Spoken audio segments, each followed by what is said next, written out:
திமுக அரசு மீது அதிமுக தலைமை தவறான குற்றச்சாட்டுகளை கூறி வருவதாக மனிதநேய ஜனநாயக கட்சித் தலைவர் தமிமுன் அன்சாரி தெரிவித்துள்ளார்.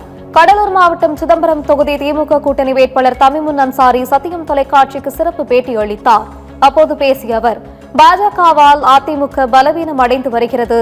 இதை உணராமல் திமுக அரசு மீது தேவையற்ற வீண் குற்றச்சாட்டுகளை அதிமுக தலைமை முன்வைக்கிறது எனவும் கூறினார்.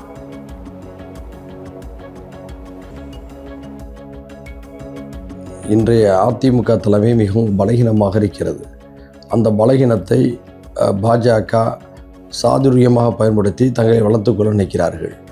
தங்களை அருகிலிருந்து பாஜக அடித்து கொண்டிருக்கிறது என்ற கவலை துரியும் இல்லாத அதிமுகவுடைய தலைமை சகட்டு மேனிக்கு திமுகவின் மீது விமர்சனங்களை வைக்கிறார்கள், அவதூறுகளை பரப்புகிறார்கள்.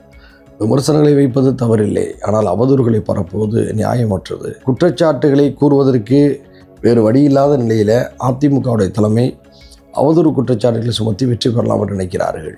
இன்று தமிழ்நாட்டு மக்கள், தமிழ்நாட்டுடைய எதிர்காலம், தமிழர்களுடைய வாழ்வுரிமை, கூட்டாட்சி தத்துவம் இவையெல்லாம் பாதுகாக்கப்பட வேண்டும் என்ற உணர்வோடு களத்திலே ஒருங்கிணைந்திருக்கிறார்கள்.